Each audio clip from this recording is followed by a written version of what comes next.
La isla Violeta, capítulo 1.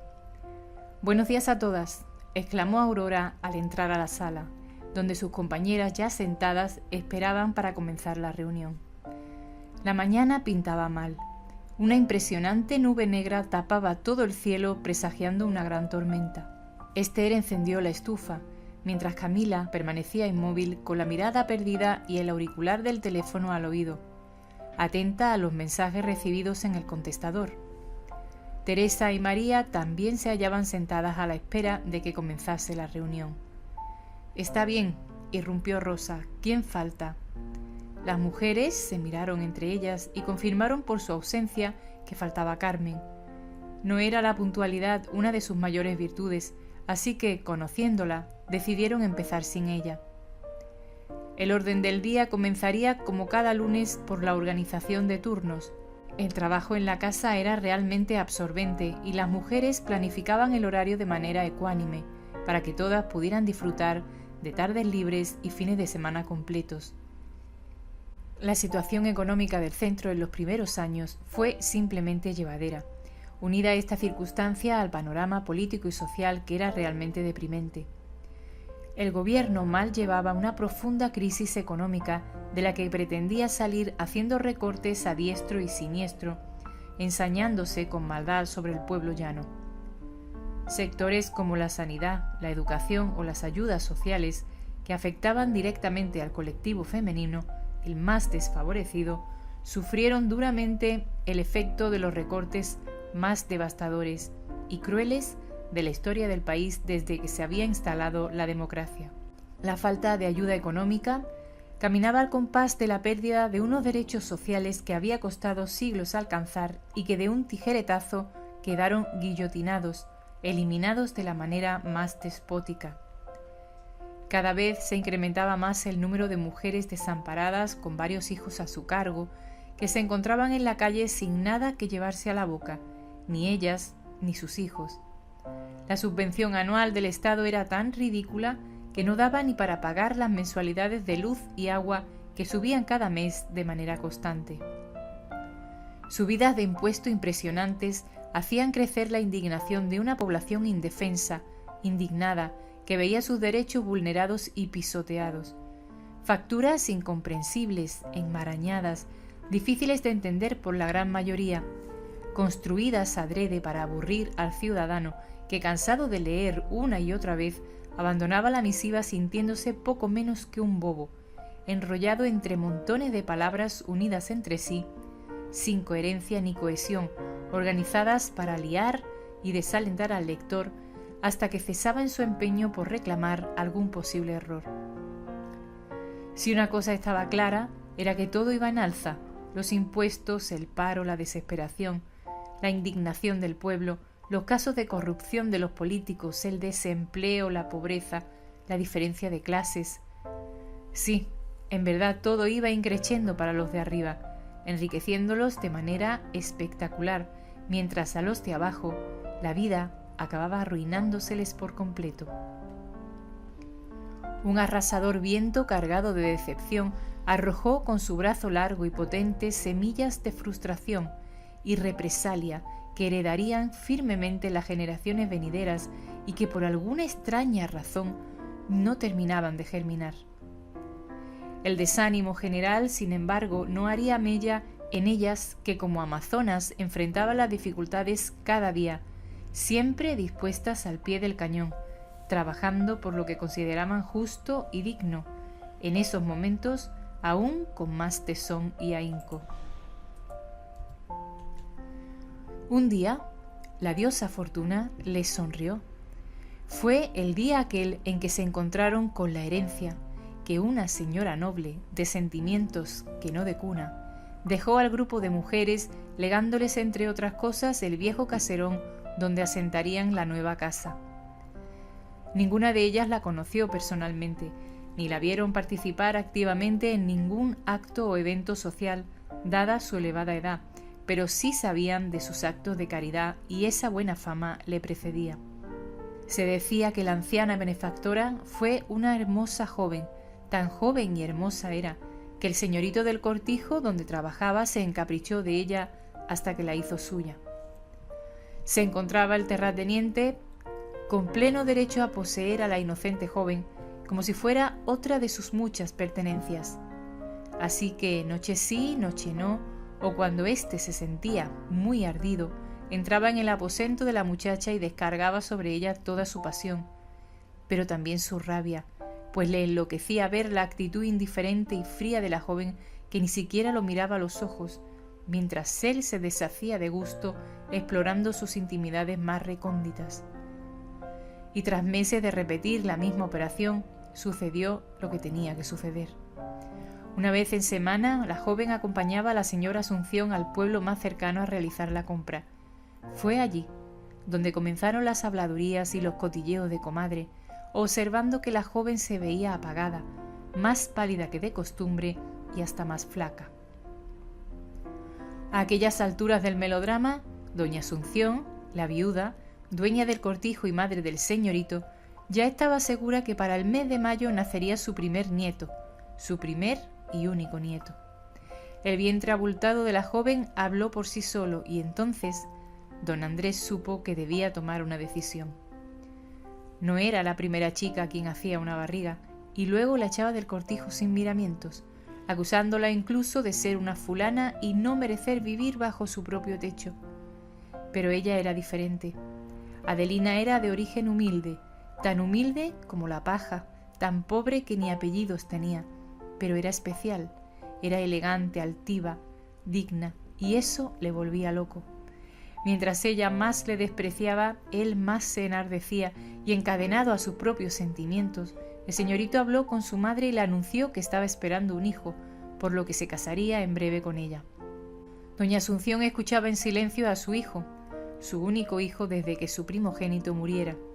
Según la familia, por un fulminante infarto, y según las lenguas más afiladas, el hijo mayor de la doña sufrió un más que previsible accidente, mientras el muchacho se empeñaba en subir a un árbol con una cogorza encima de 1000 demonios, cuando resbaló, ya que había alcanzado subir a una alta rama, cayendo y desnucándose de manera inmediata. La idea de ver casado a Andrés con una sirvienta no le hacía demasiada gracia, pero teniendo en cuenta que la muchacha era una joven decente y honrada, doña Asunción aceptó, no sin poner alguna que otra objeción. Se casarían, pero de madrugada, no habría fiesta ni convite y dormirían en el cuarto más alejado al suyo. No quería ruidos nocturnos inoportunos, ni tener que ser testigo de riñas o molestos llantos de bebé en la madrugada. Andrés, por su parte, se sintió muy satisfecho por la decisión tomada y por cómo su madre había entrado al trapo con tanta facilidad, pese a sus imposiciones. A quien nadie preguntó qué opinaba fue a Adelina, que sin tener familia que intercediera por ella, se dejó llevar como barquito de papel en un riachuelo, y pensando ya en el porvenir de ese hijo que le crecía adentro, dejó que los acontecimientos se dieran tal como el señorito dispuso. Adelina y Andrés se casaron bajo las normas de su señora madre en la más absoluta soledad de la capilla del cortijo, con un par de testigos, amigos del novio, y una solemnidad que parecía velorio más que boda. Tras el primer hijo, la muchacha sufrió un parto tras otro, cada 12 o 13 meses, de los que ninguno le sobrevivió más del año. Se decía que era tanto el odio que ella sentía por su marido, que la leche les salía agria y al amamantar a sus hijos acababan enfermando de unas malas calenturas, de las que ningún doctor fue capaz de salvarlos. Cuando su marido murió, Adelina no quiso volver a compartir su vida con varón ninguno y se dedicó a gastar y disfrutar la inmensa fortuna que Andrés le dejó tras su muerte. Los gastos diarios también se aliviaron de manera notable con la cantidad económica que la señora dejó a la asociación y que cada primero de mes, como ella dispuso, recibían religiosamente en la cuenta bancaria dispuesta para tal actividad. Sin duda, la señora Adelina se ganó el cariño y el respeto de todo aquel que conocía su historia y su bien hacer, a quien más que considerarla una valiosa benefactora, era considerada como una verdadera santa. Gracias a ella, las chicas podían atender a más de una madre desesperada que pasaba por allí a la hora del almuerzo, de vuelta del cole con sus hijos, para que bajo ruego le dieran algo de comer, porque en su casa bien poco había. No era una casa de caridad, eso era cierto, pero no tenían corazón para negarles esa petición, y en más de una ocasión los acogieron en su comedor, compartiendo con las internas el menú que tocara ese día. La pobreza infantil se estaba convirtiendo sin lugar a dudas en el problema más acuciante, el más urgente y desolador. La sociedad estaba inmersa en un gravísimo problema, mientras los políticos volteaban la cara hacia otro lado, evitando verlo y haciendo oídos sordos a los ruegos y lloros de muchísimos ciudadanos al límite de la desesperación.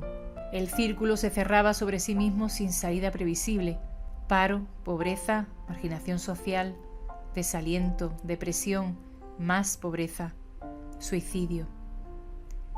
Afortunadamente, siempre existe gente buena y honrada por el ancho mundo, y ellas tuvieron la suerte de encontrar a la señora Adelina, que fue su hada madrina, la salvación a muchos de sus problemas. Media hora más tarde de la hora prevista apareció Carmen, la psicóloga del grupo, pausada y serena, mujer empoderada al 100%, que, dueña de sí misma y consciente de la labor que llevaba a cabo, no escatimaba en esfuerzos ni tiempo para luchar por lo que creía firmemente y que daba sentido a su existencia. Nada era más importante para Carmen que conseguir que la mujer se conociese a sí misma, como un ente independiente, como la dueña de su propia vida. Era ella la encargada de recibirlas cada vez que se daba un nuevo caso de violencia, a quienes tan solo, con su dulce tono de voz, relajaba, devolviéndoles la paz perdida. Su entrada a la sala hizo que las demás dejaran por un momento de prestar atención a Rosa y dirigieran la mirada hacia ella. Su pequeña y delgada silueta, siempre ataviada con ropa sencilla pero a la vez elegante, fue objeto de 6 pares de ojos que le clavaron la mirada al unísono. La reunión casi había terminado. Aún así, las chicas pusieron al día a la psicóloga, que se había sentado al lado de Aurora. La sala de juntas era una habitación pintada de rosa, de cuyas paredes colgaban pósters y carteles, todos con mensajes de defensa y apoyo a los derechos humanos y sociales, en particular del colectivo femenino.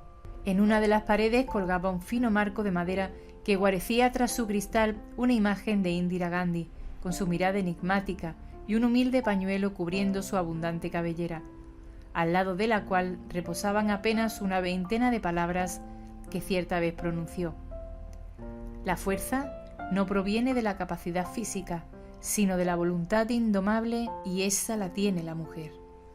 Aquella era una de las mejores sentencias que podían dar la bienvenida a aquel centro de ayuda y acogida. Frente al cuadro se encontraban 3 inmensas ventanas que aireaban e iluminaban de manera generosa aquella habitación, cuyo único mobiliario era una gran mesa de color caoba, acompañada de 12 sillas tapizadas en cuero color marfil y una máquina dispensadora de agua en el rincón derecho de la estancia. Desde que se hicieron cargo de la casa de acogida, su trabajo, desgraciadamente, se había duplicado y por ello el equipo había aumentado. María y Esther habían sido las últimas en incorporarse. María no tenía estudios, nunca fue a la universidad, ni se sacó el título de bachiller. A lo más que llegó fue a obtener el certificado de escolaridad. A duras penas sabía realizar una regla de 3 o una división, pero al menos sabía escribir y asombrosamente solía cometer muy pocas faltas de ortografía. Probablemente su gran afición a la lectura había conseguido en ella vencer el desconocimiento de las normas básicas. Era una gran amante de la literatura y a la menor ocasión se enfrascaba en la lectura del libro de turno, devorando con verdaderas ansias las historias que el escritor elegido había derramado línea tras línea sobre su obra. Esther sí era una chica con carrera. Era una de las más jóvenes del grupo, recién licenciada en Historia. Cuando comenzó sus estudios, todos le quitaban las ganas. Nadie apostaba por su decisión, pero ella insistió y se dedicó de lleno a terminarla con la mejor nota posible. Y así lo hizo. Gran amante de la historia, no podía ser de otra manera, no concebía dedicar su vida a otra cosa que no fuera la enseñanza y la transmisión de aquellos hechos que a veces, con intención o sin ella, quedaban sepultados en el cajón del olvido universal, guardados celosamente en el rincón más oculto del olvido. Su ansia de justicia le podía y se exaltaba muchísimo ante situaciones que ella consideraba totalmente injustas. La rutina del grupo cambiaba día a día según el rumbo de los acontecimientos. El supremo sentido organizativo que reinaba en todas ellas les hacía improvisar y salir al quite airosas ante cualquier situación inesperada. Con vuestro permiso abandono la reunión. Tengo cita con el pediatra y ya casi es la hora. Aurora tenía 2 hijos aún pequeños, una niña de 10 y un niño de 6. Su mundo giraba en torno a sus hijos y a su marido exclusivamente, hasta el día en que decidió entrar voluntaria para colaborar con la causa. El trabajo de su marido le proporcionaba suficiente dinero como para que ella tan solo tuviera que preocuparse por sus tareas domésticas y el cuidado de sus hijos.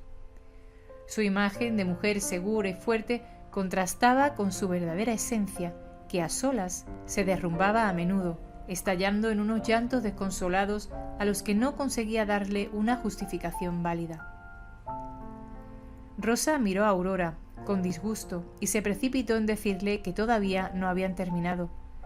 Sí, lo sé, y lo siento, pero tengo que irme, regresaré en cuanto pueda. Yo también tengo que irme, anunció Camila, provocando que el disgusto creciera en Rosa, la presidenta, a quien le molestaba muchísimo que no se siguieran sus órdenes al pie de la letra. Está bien, marchaos, dijo con un tono de voz seco y distante, propio del que solía adoptar cuando algo no salía bajo sus directrices. Camila y Aurora abandonaron la sala con rapidez, mientras el resto de las chicas se levantaron indecisas de la gran mesa rectangular que ocupaba el centro de la habitación. Hacía poco más de un mes que habían terminado las obras en la casa de acogida. Había sido remodelada para construir nuevas habitaciones, utilizando gran parte del espacio dedicado al inmenso jardín donde doña Adelina pasó tantas horas descansando y tomando el fresco durante las calurosas noches estivales. Aquella fue la residencia de la señora Adelina desde que enviudó, abandonando el cortijo para quedarse a vivir en aquel monumental palacete hasta el último de sus días. Cuando la asociación pudo hacer uso del edificio, este fue acomodado a su nueva función. El antiguo zaguán fue convertido en un amplio recibidor que se continuaba con un largo pasillo enmoquetado en azul, al final del cual se encontraba la mesa de atención al público, de la que se encargaba a diario Camila. Detrás de la recepción, un ancho pasillo cortaba al enmoquetado en azul, formando una T perfecta y en el que se podían ver 2 grandes puertas oscuras. Una de ellas comunicaba con la espaciosa sala de juntas y la otra, la estancia donde Carmen atendía a sus pacientes. Aquellas 2 eran las únicas habitaciones a las que la gran mayoría podrían acceder en un momento dado, pero de ahí hacia el interior estaba totalmente prohibido pasar. De algunas medidas de seguridad dependía que las mujeres pudieran estar tranquilas durante el tiempo que les estaba permitido vivir allí. En el centro de aquella espectacular casa, un gran patio suponía el único sitio en contacto con la naturaleza del que se disponía. Un centenario limonero se situaba justo en el centro del patio, rodeado de una hilera de arbustos interrumpidos por varios bancos de madera que flanqueaban el cuadrado perfecto que delimitaba aquella zona verde. El original limonero, que alguien en un pasado incierto injertó de naranja, mostraba orgulloso una genial mezcla de hermosos limones con deliciosas naranjas, que ocupaban 1/3 de su frondosa copa y que hacía igualmente las delicias tanto al gusto como a la vista, sintiéndose todas ellas particularmente orgullosas de aquel curioso ejemplar tan generoso durante todo el año. Las niñas y los niños de menor edad lo tomaban como fiel amigo de juegos y revoloteaban, saltaban y brincaban alrededor de su ancho tronco, mientras buscaban incesantes, entre sus tupidas ramas, al fugaz y escurridizo camaleón, inquilino perenne del viejo árbol, al que alguien alguna vez bautizó con el nombre de El Fugitivo, por su evidente capacidad de camuflaje, y ya siempre se le llamó así. En un rincón del patio, un par de columpios esperaban ansiosos la visita de los más jóvenes, que solían pasar tardes enteras haciendo subir y bajar el asiento de madera colgado de gruesas cadenas, en un movimiento pendular constante que a los niños divertía, no encontrando nunca el momento de bajarse de él. En la planta alta de la casa, la gran terraza suponía una verdadera delicia para todo aquel que tuvo la ocasión de vivir allí en algún tiempo. Sus vistas hacia las afueras de la ciudad eran todo un placer para los sentidos, un regalo de la naturaleza, solamente alterada por las férreas vías del tren que irrumpían de manera regular sobre aquella estampa paradisíaca.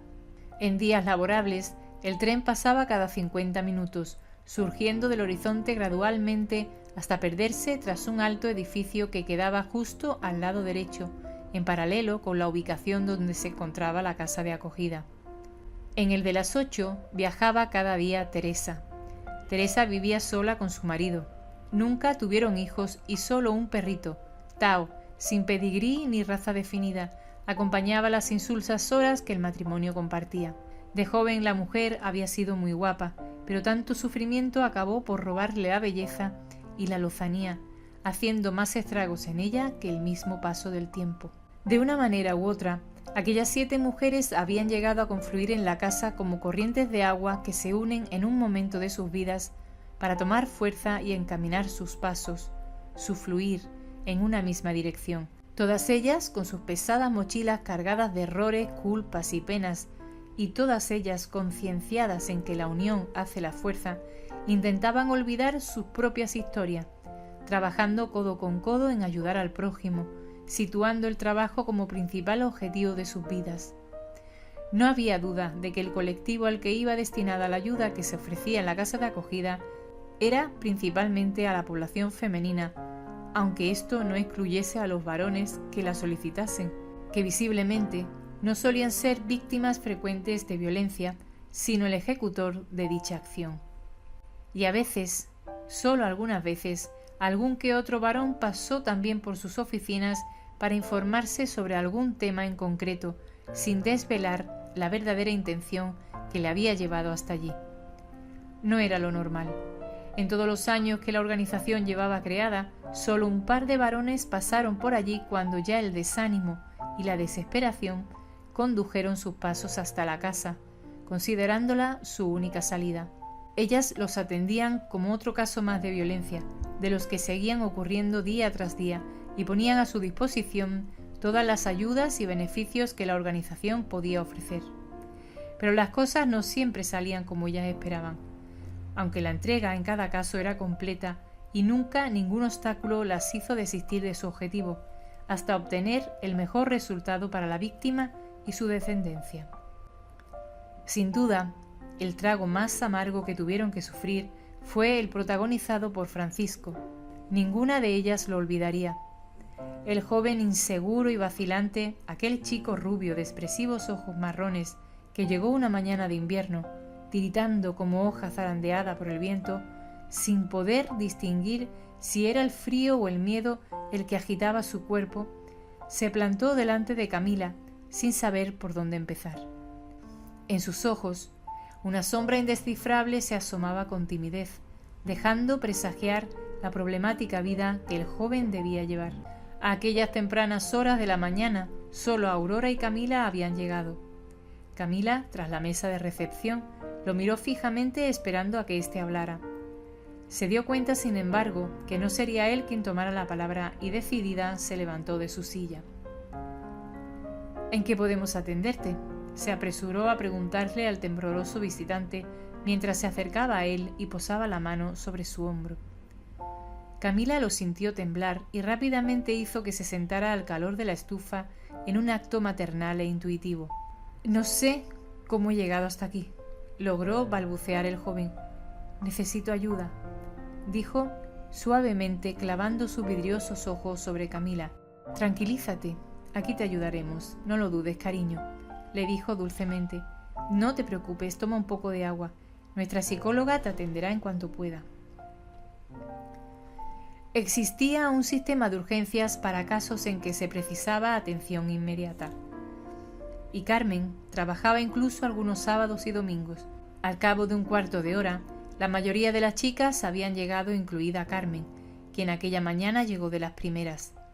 La psicóloga fue inmediatamente informada del caso de Francisco, a quien condujo a otra sala interior, menos espaciosa, pero tan luminosa como la sala de juntas.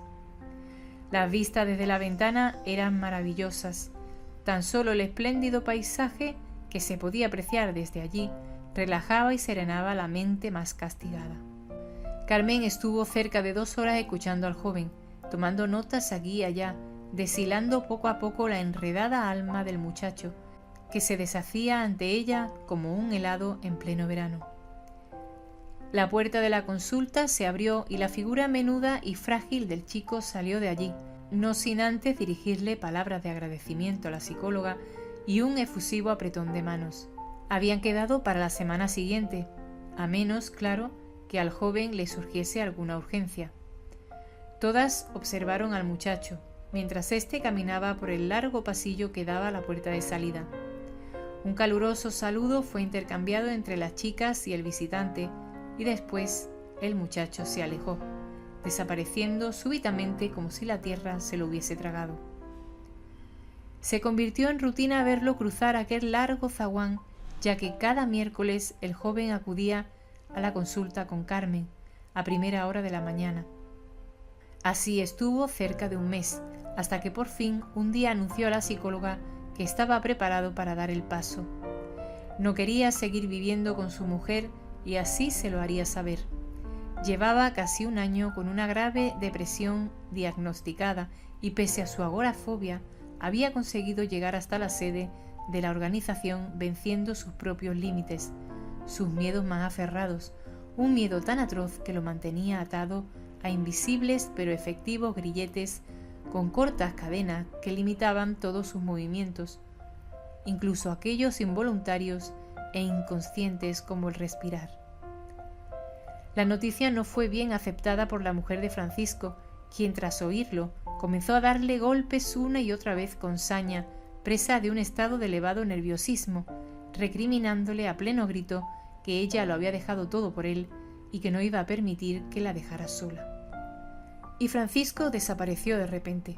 Tras 3 semanas de ausencia, el joven seguía sin dar señales de vida. Tampoco atendía el teléfono. El único comunicado que recibían de él era el del buzón de voz que informaba constantemente que estaba apagado o fuera de cobertura. «Creo que deberíamos acudir a la policía», dijo Carmen en la reunión matinal diaria. «No creo que le haya pasado nada», agregó Esther con un gesto despectivo y despreocupado. «Yo no estaría tan segura», intervino Aurora. «El chico se veía muy afectado. De todas maneras, si hubiese ocurrido algo, Bernardo nos hubiese avisado. Siempre nos mantiene al día de los últimos acontecimientos», concluyó Rosa dando por zanjado el tema. Bernardo era el comisario de la Policía Nacional de la ciudad y eterno enamorado de María. Su devoción por ella era inalterable, desde aquella ocasión que la vio por primera vez en la comisaría. De eso hacía ya 20 largos años y desde entonces su amor no había parado de crecer y crecer, siempre esperanzado en que la mujer de su vida lo aceptase algún día. Cuando la conoció, una jovencísima María participaba en una manifestación delante del Parlamento exigiendo el derecho al voto, entre otros muchos derechos denegados a la población femenina. De repente, e impulsado por quién sabe qué motivos, un grupo de manifestantes empezó a armar jaleo y propinar golpes y empujones en medio de la multitud, provocando la huida del gentío que allí había concentrado. La Guardia Civil y la policía no tardaron en actuar contra aquel foco de insurrectos e indisciplinados, apresando a todo aquel que no pudo escapar a tiempo de la imprevista revuelta. María acabó en la jefatura donde Bernardo trabajaba, acompañada de un par de amigas que se manifestaban junto a ella. Su desparpajo y la fe ciega en sus creencias y sus convicciones desarmaron al inexperto policía, adorándola casi desde el primer minuto en que la vio. Había llovido mucho desde entonces. En sus ojos se podía leer la historia de 1000 batallas vividas y sus cabellos palidecieron irremediablemente, pero ni a ella se le apagó la llama que encendía su sed de justicia, ni en él se había extinguido el sentimiento vivo y poderoso que guardaba desde hacía tantos años hacia ella. María, sin embargo, nunca le dejó ver sus sentimientos. Para ella su hijo era la única razón de su vida. Aún no entendía cómo después de tanto tiempo seguía amándola de aquella manera, cuando jamás le dio una mínima esperanza ni hizo que albergara por un momento siquiera un ápice de amor para aquel hombre, ansioso por obtener algún gesto que le alentara a la espera. El teléfono de la recepción sonó y Camila lo atendió de inmediato. Todas continuaron con la reunión, obviando de manera indiferente la llamada. Tras unos minutos, Camila regresó y entró en la sala de juntas con un gesto serio y apesadumbrado. ¿Quién era Camila? Era Bernardo.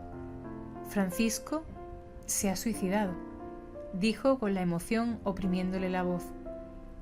La noticia cayó como un jarro de agua fría y el silencio dominó las voces. Una tremenda congoja y claros signos de dolor se dibujó en los rostros de todas las mujeres que estaban allí reunidas. No resultaba una noticia sorprendente, pero no dejaba de ser inesperada y nueva para todas ellas. Bernardo siempre reportaba los sucesos que creía que les podían interesar para elaborar su boletín informativo que salía diariamente vía online.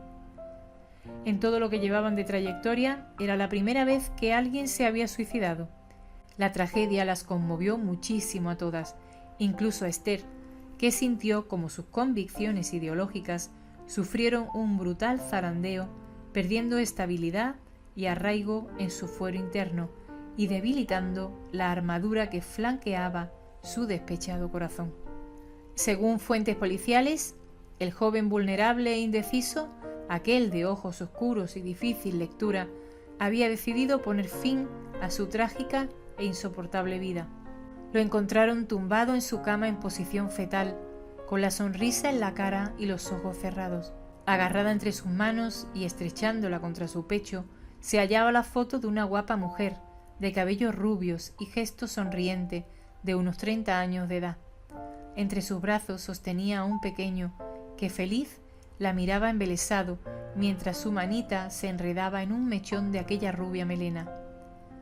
Desparramadas por el suelo, como cuentas de un collar roto, formando un estampado de lunares blancos sobre el oscuro suelo, un sinnúmero de mortíferas pastillas, huidas de aquel bote de barbitúricos, vacío ya de contenido, parecían gritar sin voz alguna la posible causa que sesgó de cuajo aquella vida atormentada.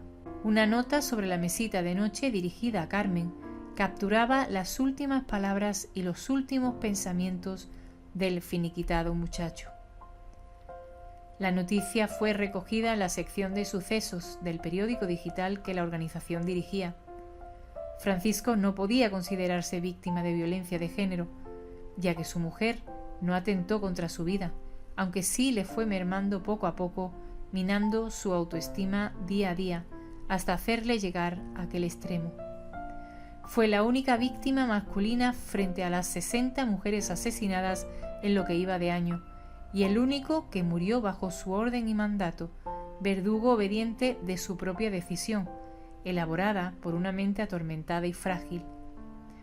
La noticia hizo que Carmen se sintiera terriblemente hundida, tan afectada y vapuleada que ni fuerzas le quedaron para enfrentarse a su propia vida. De más sabía que la cura para aquel mal solo el tiempo y la soledad podrían traérsela, un aislamiento necesario para recuperar el aliento y la vida, en fin.